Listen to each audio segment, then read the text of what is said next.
Welcome to Nonprofit Enthusiast Live, everyone. We're going to give it a few minutes before we get started.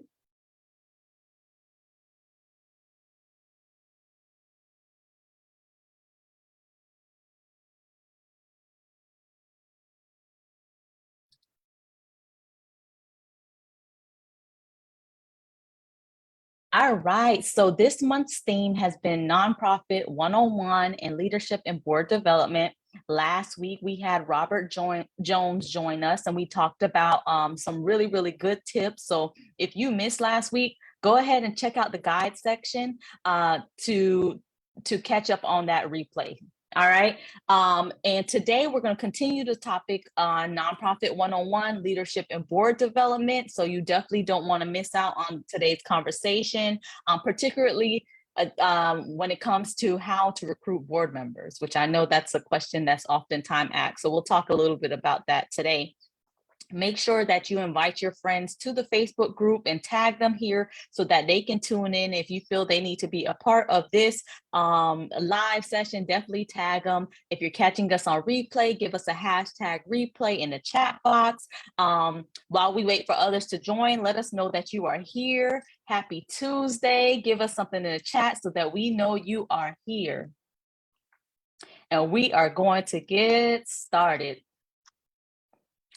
So today, what I wanted to talk about is how to find board members. And I know this is something that oftentimes comes up. So we're going to talk about a couple tips. But before we can do that, I want to also talk about a tool that's helpful in the area of finding board members. So one of the most important aspects of running a nonprofit, as you all know, is having an effective board. So again, before I can discuss finding board members, I want us to talk about a board matrix.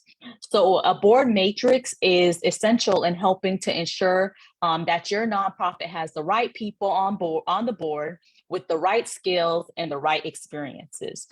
So if you don't have one, hopefully after this call, you will consider adding a board matrix to your organization. So it's a simple tool. It's sometimes seen as a chart or a table, and it helps you review and assess the expertise and connections, lived experiences, and leadership capacity of your board members. So it's very helpful. It should be tailored specifically to fit your organization needs as far as what type of skills and knowledge that your organization needs and what duties and who should be responsible for what. So making sure that when you create a board matrix that is tailored to your organization need, you will find some different templates out there, but definitely making sure you tweak it to the need of your organization to best align with your mission. And the cool thing about once you fill out the board matrix and kind of know the strengths of your existing board, it helps you identify the gaps and helps you with the recruitment of new members who have the necessary qualifications to fill those gaps. So that's why before I came to talk about where to find board members, one thing that you want to do is kind of assess the board that you currently have, and then look at what your needs are. Because I've seen plenty of time where there are some boards where a lot of the board matrix looks the same. And unfortunately, when that happens, that lacks, your organization will lack diversity and viewpoints, right? And we want to be able to play at our different strengths in order to grow our organization. So if you don't have a board matrix, make sure that you consider getting one into your organization.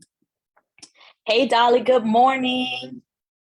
Yeah, if you're here, give us a hey in the chat so that we know you are here. So today we're continuing the conversation on Nonprofit 101, leadership and board development. That's our topic for this month, and we're halfway through the month. Last week, again, we had Robert come on and we talked about this topic. Make sure that you check that out. And then next week, we're going to continue the conversation as well. We're going to have Cindy joining us to talk about ACEs Matter and also talk about this topic from her viewpoint within her organization. So definitely tune in. So today, I want to kind of talk about the famous conversation for those of you that just getting in when it comes to where to find board members. So I'm just going to share some tips there. But before I do that, I wanted to share the importance of having a board matrix. So Again, when you have a board matrix, it helps you assess your current board, and then allows you to identify the needs that would help within you, help build up your board, so that when you're recruiting strategically and not just recruiting board members to fill a seat, but you're recruiting board members to fill the current need on your board. So that's why before you even start that process, I recommend you having a board matrix. So here are some tips for finding board members. And I know this conversation, and there are so many different tips, but again, we're going back to the basic this month. So these are some tips that sometimes we need those reminders. So these are your reminder tips. If you're like, oh my gosh, I've been looking for board members, what do I do?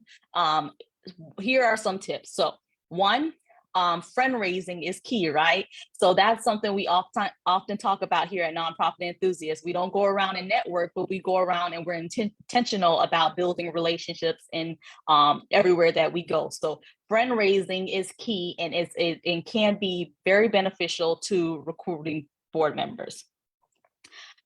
So you can reach out to your current network, because a lot of times your potential board members are right there. And if it's not directly there, sometimes it's friends, family members, colleagues, connections that you have, that you can ask them for referrals and let them know exactly what you're looking for. And the only way you'll be able to clearly do that, again, is use your board matrix. So you have this tool, you realize, oh man, we need, because of the organization, the structure of the organization, a big piece of what we need is representation of someone who works in the, I'll say in the finance field.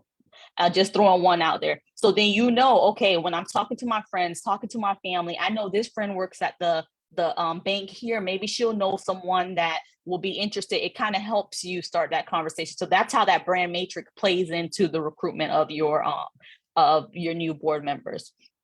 So yeah, recruiting, looking at your current network, your friends, your families, your colleagues, your connections, and ask them if they know of anyone who would be a great addition to your board. So that's a great way to do it. Don't forget about online friend raising. We all know LinkedIn and other social medias are great platforms for being able to find potential members. But the thing is, sometimes I've seen board member requests, and they are so broad, in the sense of, it'll say, hey, my nonprofit organization XYZ is looking for a board member.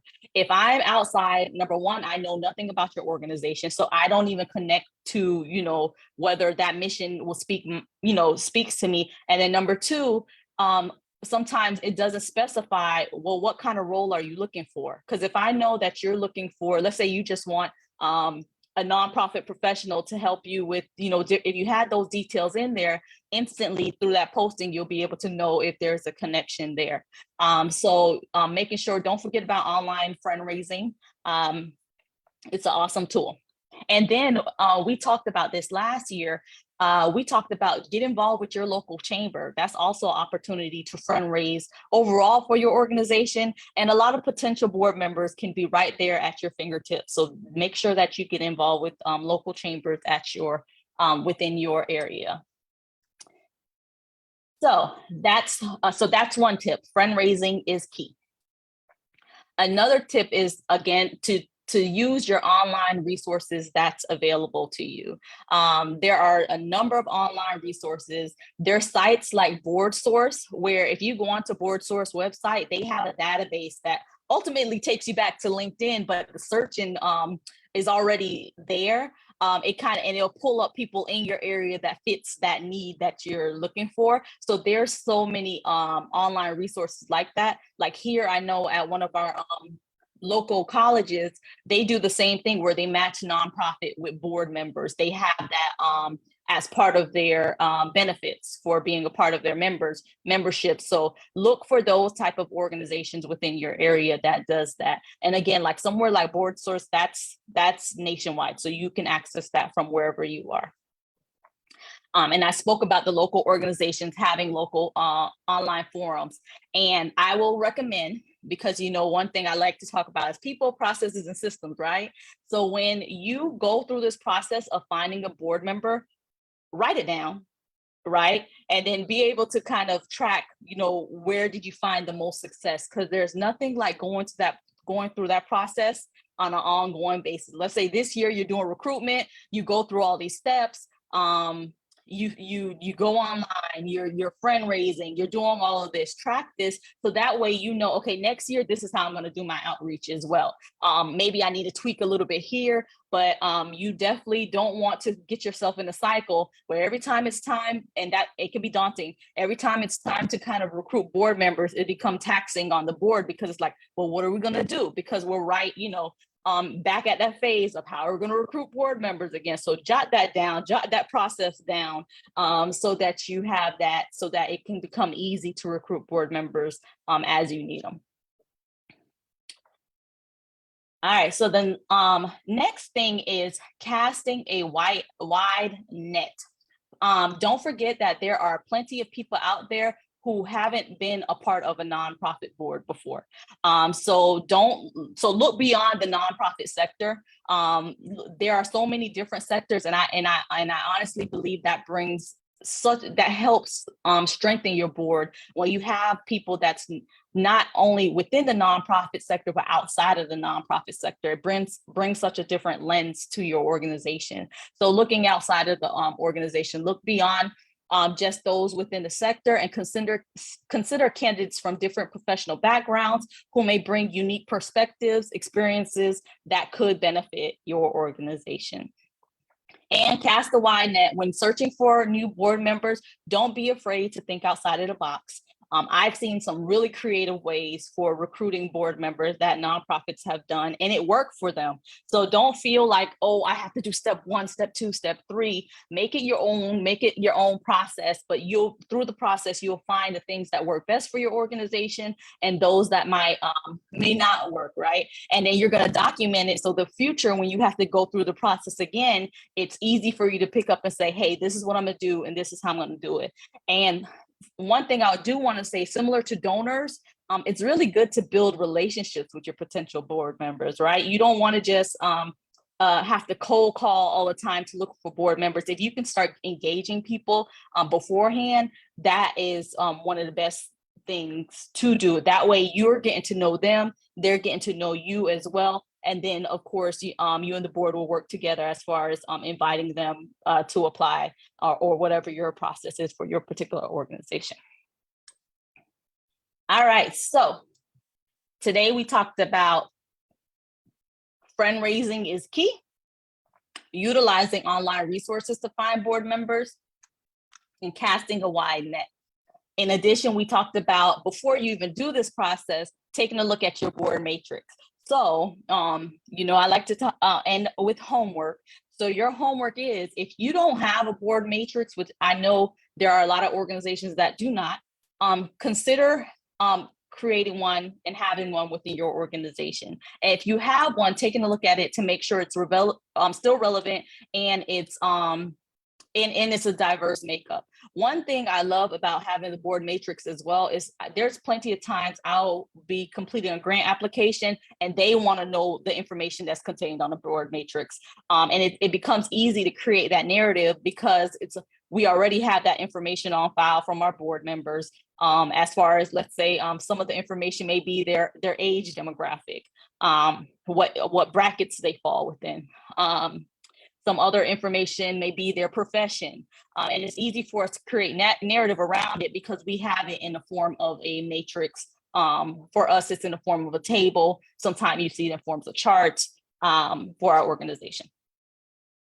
Okay, so that's your homework. So the tips again: build a board matrix. Remember, friend raising is key in the board recruitment process. Use online resources, cast a wide net, and don't be afraid to think outside of the box when developing your process, writing your process down. And that's pretty much all the tips for today. If there's any questions, feel free to drop them in the chat box. This has been such, if you missed out any of the conversations from this month around Nonprofit 101, going back to basic leadership and board development, go ahead and check out our guide section. because we've had some really good conversation this month, some really good tips to help you continue to grow your organization. And in addition, when you go to the guide section, not only are you going to find the ones from this month, you'll also find previous months where we had discussion around Nonprofit 101, leadership board development in that section as well. So you know what I like to say, if you're like, hey, my organization has to achieve goals, we have so much, oh my gosh, I don't know where to start. What do I say? Just go ahead and start, align your goals with our theme. So this month is leadership and board development, Nonprofit 101. So make that your theme for this month for your organization. We're going back to basics. We're going to kind of drill down on certain things. And that way to come to these calls. And if you have questions, feel free to drop them in the chat. We're here to support you along the way. So next week, we are going to have, and let me, before I start with next week, let me go ahead and drop the homework in the chat box in case you missed it. Okay, so next week, I'm so excited. So we're going to have Cindy from ACEs Matter come back on. And I believe she's been on a few months ago with us. And you all know we've been hosting these awareness parties, which if you have not attended an awareness party, I definitely encourage you to do so. If you want to learn more about these parties, and we'll definitely be talking about that on next week's Nonprofit Enthusiast Live. We're going to be talking about, so pretty much ACEs, adverse childhood experiences. So we will continue the conversation on Nonprofit 101, leadership and board development, but we're also going to talk about part of that leadership aspect when it comes to knowing about adverse childhood experiences, how we learn about our own individual ones so we can better serve our community. So definitely tune into our live next week, catch it on replay if you're not able to, and also in the event section, if you're ready to go ahead and register to attend the awareness party. Our next one is February 1st. Please be sure to sign up for that. And that's on Zoom. We have a good time and we'll talk some more about that. So that's what's coming up next week. If you need any help in the area of developing your board, we got you covered. Go ahead and schedule a call. If you're like, this is just too much for me, or whatever it might be, we got you covered. We love working with boards, helping you develop your board. So feel free to schedule a call with us using the link in the chat. Other than that, I look forward to seeing you all next week. Thank you so much for tuning in, and we'll see you next Thursday, everyone. All right, bye.